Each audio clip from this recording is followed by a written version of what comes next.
Raffles by E.W. Hornung, a series of short stories dramatised for radio by David Buck, with Jeremy Clyde as Raffles and Michael Cochrane as Bunny. A trap to catch a cracksman. When a fellow's not engaged in his employment, or something, little plans, his capacity for innocent enjoyment. I'm an old fiddly thing. Is just as great as any honest man's honest man.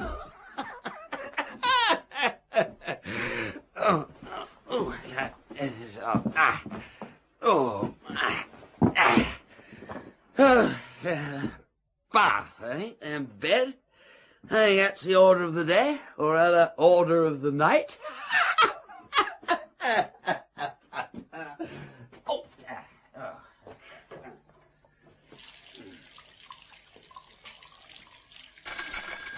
Oh, damn the thing. Always rings when you're running a bath, I find. It's a damn nuisance. Hello, Manders here. Who's that? Look here, is this some kind of joke? Do you know what time it is? It's... Good heavens, it's 2:30 in the morning. This is no time to be... Bunny. What? Look here, who is this? Bunny. Raffles? It is Raffles, isn't it? What's left of me. Bunny, I'm in trouble. Speak up, I can't hear you. I need you here. Quick. Oh, what on earth's happened? Can't tell you. I never know who may be. Raffles? Raffles, you still there? No, still. Yeah, well, I'll come at once. Where are you? At the Albany? No, Maguire. Maguire? American prize fighter. Can't have forgotten we were met him at the Imperial Boxing Club. He took us home. You're at Maguire's house now, in Half Moon Street? Yes. Well, what are you doing there, for heaven's sake? What do you think? Oh, Raffles, you promised. I couldn't resist it. Well, he's not there, is he? No, he's not come in yet, but he's caught me. Caught you? In the trap, he bragged about it. Serves me right. I didn't believe it, but I'm caught at last. Caught at last. Well, when he told us he set it every night, oh, Raffles. Well, what sort of trap is it? What shall I do? What can I bring? Just come. Just come. Raffles? Raffles! Oh, must get to him. Must get to him in time. I snatched up my coat and hat and dashed down into the street. I'd always known our run of luck was bound to exhaust itself one day, and had often wondered how the end would come. But that it should come through such foolishness, and foolishness on Raffles' part, was a cruelly unexpected blow. For he was right. We had been warned. Maguire himself had warned us. Dropped out of his glove. I'll go a dozen rounds with you any day, Mr. Raffles, sir. You have only to say the word. Oh, what word is that, Maguire? I must remember not to utter it unthinkingly. There's many as said it and lived to regret it. Ain't that so, Cruncher? Indubitably. Larson, that great lump of a Swede, said it, and he's still in hospital. Ain't he, Hambone? Still in hospital, boss. The guy who called himself heavyweight champion of all the Americas said it, and where is he now? Back on Skid Row where he came from. Ain't that correct? Indubitably. Back on Skid Row, boss. Look at these fists of mine, Mr. Raffles. Like sled hammers they are. Sled hammers. Indubitably. Well, you said it, Maguire, not I. I wouldn't say anything to contradict you, I promise.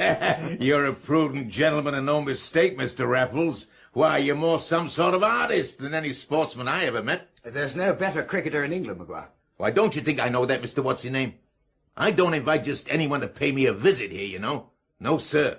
Only the best is good enough for Barney Maguire. Ain't that so, Hambone? Only the best, boss. Indubitably. I'm not offended, Maguire. I suppose I am a bit of an artist in my way. Is that so? Then I'm sure you'll appreciate some of the stuff I've got here. I could see that Raffles was appreciating some of the stuff already. Our genial host's diamond studs, for example, his jewelled watch chain and his 18-carat bangle, which, if a trifle ornate for fastidious tastes, was certainly impressive in terms of common expenditure. I could see that Raffles was already considering how best they could be fenced. My own appraisal took more account of Maguire's 6-inch lower jaw and the massive shoulders of his henchman. Do you aim to stay in London long, Maguire? Long enough to collect all the fancy prizes you Britishers have to offer. Then I'll go to Europe and do the same. Well, I wish you the best of fortune. Look here, I like you, Mr. Raffles. And it's obvious you have a taste for good things like me. We've a lot in common, I believe, and I hope you'll come here often. Whenever you feel like it, we'll have a glass together. Oh, thank you so much. You too, what's the name? Most kind. You know what? I'll tell you what I'm going to do. I'll show you something here that very few folk have seen or ever shall. What's that, Maguire? That room there. There's only one way in through that door. The windows are all blocked in, ain't that so, Cruncher? Indubitably. All blocked in, boss. How fascinating. I wonder what's in there, don't you, Bunny? Indubitably, absolutely. It's in the nature of being my trophy room. Oh, your trophy room. Mm-hmm. And I keep it secure as the Bank of Old England. Yes, sirree. That door there's lined with steel. Yes, and I see it's mounted with the very latest lock. A Rasmussen patent double-action deadlock, if I'm not mistaken. You keep your eyes open, Mr. Raffles, sir. I like that in a man, don't I, Cruncher? Indubitably. He sets great store by that, the boss. There's only one key, and I keep it here in my vest pocket, see? Many's the villain who'd like to get a hold of this key, Mr. Raffles. I dare say. There. How's this for an Aladdin's cave, huh? Fair takes your breath away, don't it? I've never seen anything like it, Maguire. No one ever has. It's amazing. Ain't it, though? This here belt with the jewels was presented to me by the state of Nevada on account of a couple of successful fights I had there. This here gold brick came as a tribute from the citizens of Sacramento, like it says in the inscription. And this here is a model of my own self, done in solid silver from the Fisticuff Club in New York City. Doesn't do you justice, Maguire. I was scrawnier in them days. Scrawnier in them days. Indubitably. And this here is a cup made out of every precious metal known to man, inscribed to the heavyweight of heavyweights and champion of champions. That's from Chicago. Those are rubies round the brim.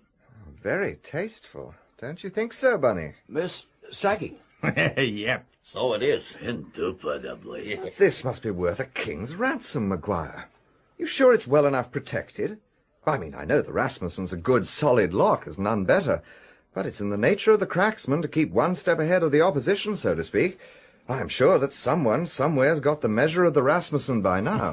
Why, bless you, Mr. Raffles. You don't suppose I trust entirely to lock and key, do you? No? No. I tell you, I won all this by cunning as much as brute force, and cunning's how I aim to hang on to it. Yes, sir. Indeed. There's a trap set here, just waiting for someone to fall into it. What sort of trap? That'd be talent. Yeah. Not even Cruncher here nor Hambo knows what it is. Indubitably. But it's a trap to catch the cleverest cracksman alive, it is. Yes, sirree. Did you invent it yourself? I did, sir. And my only sorrow is that no one has fell into it yet to prove what I say. Well, it's a fascinating subject, Maguire, and I don't blame you at all for keeping it a secret, though there's money to be made for such an invention. Look around you, Mr. Raffles, sir. What would I need with money? Looking about me, I saw that there was much truth in the great pugilist's boast, and I sensed that Raffles was much impressed by what he had seen. As we left Half Moon Street, I could see that part of his mind still dwelt in that fabulous cave of rubies and sapphires, diamonds and emeralds, not to speak of every precious metal known to man. Do you think he's bluffing, Bunny? Well, it's possible, but I don't think so. I'm not sure. Reads like a bluff to me. And I've a good mind to call it. Oh, I beg you, Raffles, don't. But think of the rewards, Bunny. Why, cracking that hoard would set us up for a lifetime, a dozen lifetimes. We could retire on it, Bunny. It was the first time that I had heard Raffles mention the possibility of retiring. It was evident that he was taking the whole thing with a deadly seriousness. For myself, I could imagine no worse a trap than Maguire, with his great slabs of fists, waiting behind a curtain. I said as much to Raffles. He's out on the town most evenings, Bunny. Everyone knows that. He seldom returns till the early hours, and then, like as not, he's quite incapable and has to be put to bed by Tweedledum and Tweedledee. Besides, that Rasmussen lock is an overrated piece of ironmongery. It's not worth much more than an hour of any decent cracksman's time. No, it'd be manna from heaven if it weren't for the threat of that accursed trap. Raffles, please promise me not to do anything foolish.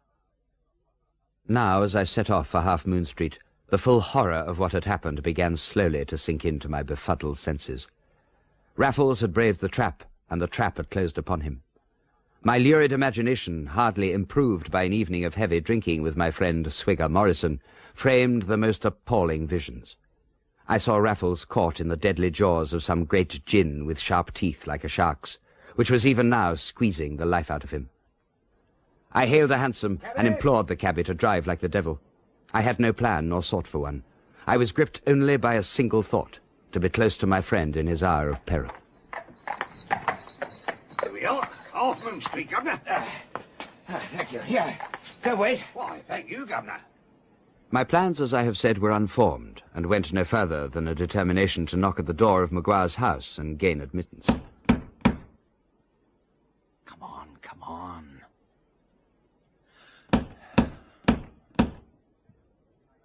It was evident that the prize-fighter and his colleagues were still out on the town. The windows of the house were closely shuttered, and the door made of the most unyielding oak. I stooped to peer through the letterbox, but all was darkness within. Whatever help I could be to Raffles, it was plain that I could not accomplish anything alone. For a moment, I even considered going to the police. After all, I reasoned with myself, a Raffles disgraced and imprisoned was yet to be preferred to a Raffles stone dead. I was still toying with this heretical thought as I turned from the door and descended the steps to the Half Moon Street pavement. In my preoccupation, I had failed to notice a brougham draw up and deposit 3 familiar figures in my tracks.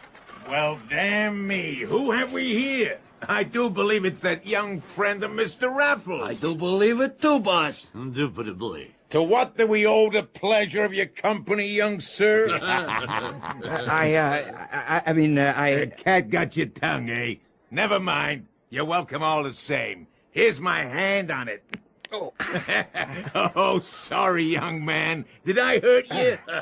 Sometimes I just don't know my own strength. Ain't that right, Hambone? Quite right, boss. Indubitably. Where's that woman got to? She's always trailing behind. Ruby! Yeah. I want you to meet a young friend of mine, Mr. What's-her-name. What's-her-name? Meet Ruby. How do you do, Ruby? Charmed, I'm sure. Well?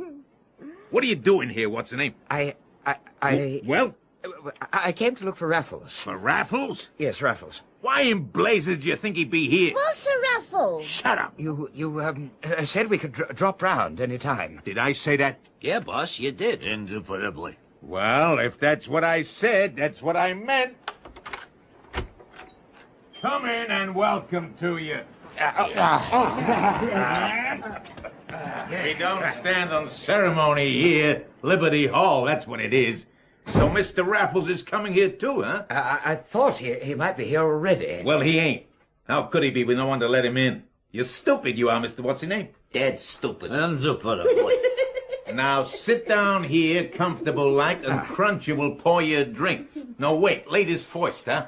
What do you want, Ruby? I'll have a gin, dear. Pour Ruby a tumbler of gin, Cruncher. And Mr. What's-his-name will have it. Jehoshaphat! Bless you, boss. Shut up, you damn fool. Do you see what I see? Sheepus, boss. What's the matter, Maguire? Something wrong? Something's wrong, all right. Something's very wrong. Indubitably. How come that door to the trophy room is open, huh? I don't know, boss. How come the light to be on in there? Search me. Well, Mr. What's-his-name, if you care for a little excitement, seems you've come at just the right time. Really? You remember I spoke of a trap? Well, someone's just fallen right into it, or my name's not Barney Maguire. Where? In there? Correct, eh, Hambone? Correct. Indubitably. Well, hadn't we better go and see? And no need to hurry. Our man won't have gotten far. Finish your drink, Mr. What's-his-name. A drink? Oh, yes. Perhaps we ought to wait for Mr. Raffles. Eh? Didn't you say he was coming? No, not exactly. That's what he said, ain't it, Hambone? That's what he said, boss. Indubitably. Let him speak for himself. Shut up, you. Yeah, shut up. Ow. Well? I said I thought I might find him here. Here? Why? Well, he was fascinated by your talk of a trap, and well, we'd had a bet, you see. Oh, a bet. Why didn't you say so? Wages, I understand. Well, let's go and inspect our catch, huh? He staggered to his feet and made for the door of the trophy room. There he paused, gesturing us to stay where we were, while he entered softly, clamping his huge hands into fists as he went. Then we heard a loud bellow from within. Walk up, ladies and gentlemen. Walk up and see a typical British cracksman laid as low as the carpet and nailed as tight. We entered the room, the others enthusiastically, I with considerable apprehension. There, real homegrown, low-down, unwashed Whitechapel. Reckon our Bowery boys are cock angels to scum like this. On the floor beneath the dangling telephone lay the insensible form of one whom I knew to be Raffles, though truth to tell, his own mother would have found it hard to acknowledge the creature he had become. Have a good mind to kick the villain's face in. No, wait. What's the matter? Why shouldn't I give him a dose of shoe leather, huh? Here, you don't know him, do you? No, of course not. I just wanted to check that he was still alive, that's all. Oh, he's alive, all right. More's the pity, eh, Hambone? More's the pity, boss. Indubitably.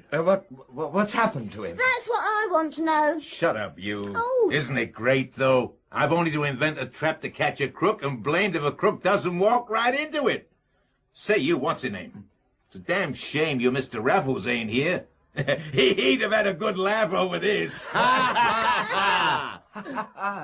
I think, though, that, Yeah. I think he'd have wanted to know how you did it. Well, the secret's half out now. Guess there's no harm in you knowing.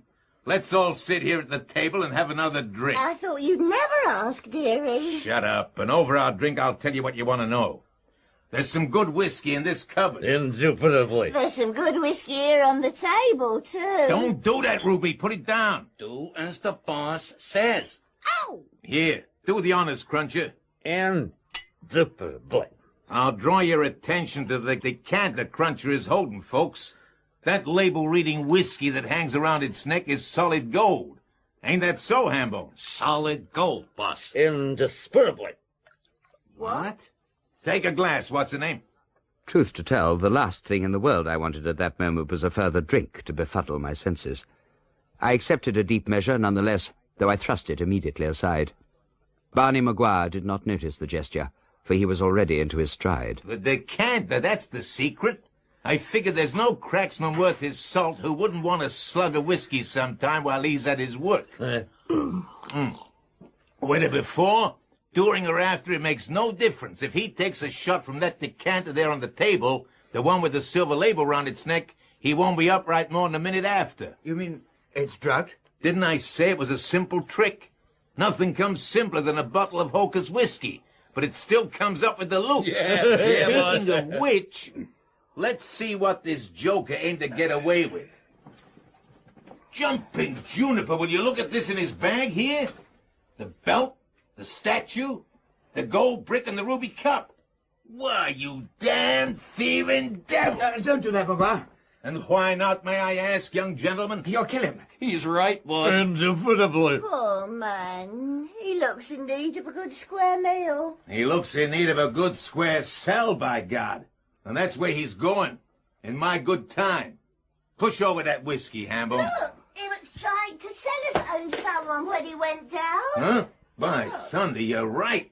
His accomplice, I guess. Now leave that telephone alone, gal. They'll tell us at the Central Exchange what number he was calling, and we'll get the pair of them. It doesn't have to be his accomplice he was telephoning, you know. Oh, yeah? And who else do you think he'd be trying to call in the circumstances? His mother? His bookmaker? Bookmaker, boss, I like that. Bookmaker, boss. You see, I rather think he might have been trying to telephone... to telephone... Spit it out. Who? Me. You? Yes. Why? I don't know, but I did have an odd sort of call about an hour ago. Was it cut off sudden? Yes, as a matter of fact, it was. But you had some speech with a guy at the other end. Yes. And who did you reckon you was speaking to? I couldn't be sure, but I thought it might be Raffles. We had this bet, you see. I thought he might be calling about that. You understand? Yeah. Yeah. He was obsessed with the idea of your trap, you see, Mr. Maguire. We'd had quite a row about it, in fact. Raffles said he didn't think it was an ordinary man-trap. I said it was, but of course, he was right. It was something more subtle, but every bit as good. And the whole infernal boiling lot of you are caught in it. But me. By George, Bunny, I thought they'd never go under. Raffles. The same old sport. Oh, a little worse for wear. I dreamt someone was kicking me in the ribs. I woke to find it was true. Were you awake all this time? Not all, I think. About 5 minutes. Enough to be touched at the thought of you coming here to brave the lions in their den. Oh, bless you for that, Bunny. No. Now, what have we here? As I live and breathe, the 7 sleepers, or a quorum at least. Good notion of mine, eh? Swapping the labels on the decanters. I realized what had happened just before I went under. The last thing I was able to do before attempting to telephone you, my dear fellow. Look at old Barney, sleeping like a child. I'm tempted, Bunny. Lord, oh, I'm tempted to knock some of that gold and ivory down his throat. Well, I shouldn't, Raffles. It might wake him up. Yes, we don't want that to happen until I've made myself scarce with some of these oversized gewgaws of his. You still don't intend to go through with this, Raffles? Well, of course. I'm deuced if I've jumped all these fences simply to pull up in the final stretch. But, AJ, it's not safe.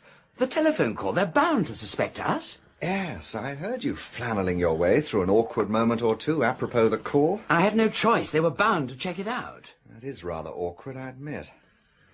But I'm sure something will occur to me. As it is, old fellow, I must ask you to do me just one more favour. Well, anything, Raffles. Join me in a toast to the champion of champions. Oh, very well. The champion of champions. I borrowed the title from my snoozing friend there. I think it carries quite a ring, eh? Now, Bunny, you'll be feeling sleepy pretty directly, so I'd advise you to make yourself comfortable. You slipped me one of those whiskies. Of course, my dear fellow. Well, how else do you think you were going to explain away the fact that you didn't call the police? But if you're first awake, of course, that is something you must do at once. Otherwise, just come round gently, agree with everything anyone says, slope off as quickly as you may, and go straight home. I'll join you there as soon as I've got rid of Whitechapel Wilf. Whitechapel? In what you see afore you, Gov. Oh, I'll hang him back in his wardrobe, stash his haul away, and meet you in your flat. I hope to have thought of a plan by then, to get you off the telephonic hook, so to speak. Bunny? Bunny? I opened my mouth to reply, but the words did not come. Raffles' face hovered above me, smiling. Then the vision blurred, and I was lost to the world. I woke to find the place in turmoil. Policemen were everywhere. 2 of them were questioning Maguire and his cronies, while another looked after Ruby, who was having hysterics. I thought for some minutes that the part I had played in the events of the evening was to be overlooked. I even put my coat and hat on and assumed an impatient air as of one who has better things to do. Perhaps they would simply let me go. Alas for my hopes. It appeared that nothing less than an inspector was required in my case, and at last the inspector arrived. Good morning, Mr. Manders. Mackenzie. Dear me, sir, you do seem to make a habit of getting yourself into hot water. Now, what's all this about the villain telephoning your flat? I don't know. It was only an idea. That We're checking it now. Either way, there'll be some questions to be asked. It's high time you and I had a little chat. A little chat? I reckon you need a little kindly advice about your choice of friends. Eh? Now, you mark my words. It will land you in serious trouble one of these days. Well, there's no need for you to stay here now. I know where I can find you. You mean I can go? For the moment, sir. I'll catch up with you later, so to speak. Something in Mackenzie's eyes filled me with apprehension. But I was grateful to leave Half Moon Street and the events of the night behind me for a spell. I walked home to clear my head. A grim-faced Raffles greeted me on my threshold. Bunny, before you go in, I must warn you. The police are here. Already? The fire brigade, too. They've had their pumping equipment here. You left your bath running, you know. Oh, no. What between the water and the burglars, your flat's in a terrible mess, I'm afraid. Come in. Burglars? Yes. Someone's done the place over good and proper. Mr. Manders, is it? Mr. Manders is back, Constable, but don't start questioning him for a bit. There's a good fellow. He's badly in need of a drink. Very well, sir. we're busy in the bedroom for the moment anyway. They forced the lock on the big wardrobe. Did you keep anything valuable in there, sir? Yes, family silver. Oh, I see. Oh, dear, oh dear. Come on, then. Yes, sir. Why did you tell him that, Raffles? Well, it was family silver. Yes, but it wasn't my family. Here, drink this. It's quite all right, I promise. You know, I have a theory about this robbery. I'd be glad to hear it, Raffles. Well, I believe that some unscrupulous person heard you talking with Maguire at the Imperial Boxing Club, perhaps? Heard you speaking of your knickknacks, and resolved to burgle you on the same night. He telephones from Maguire's, then succumbs to the drug. But by a fluke, he's able to escape and complete his work. I even believe I know this cracksman's name. It's, Whitechapel Wilf. Raffles, it was you. Not so loud, old boy. And don't worry, your stuff's quite safe. Now, if you'll take my advice... What are you doing, old fellow? Making a list. A list? Of all the stuff I'm missing. A false one, of course. We must be ready for Mackenzie when he arrives, mustn't we? Absolutely, old man. Or should I say... Indubitably.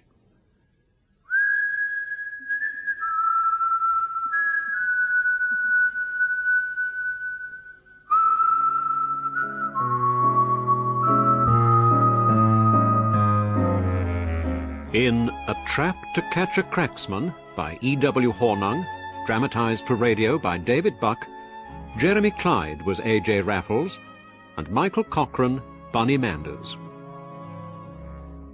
Henry Stamper played Inspector Mackenzie, Alan Tilvan, Maguire, Peter Banks, Hambone, Michael Deacon, Cruncher, Francis Jeter, Ruby, and Alan Dudley, the cabby and the police constable. The Raffles theme music was composed by Jim Parker. Technical presentation was by Keith Perrin, and the production was by Gordon House.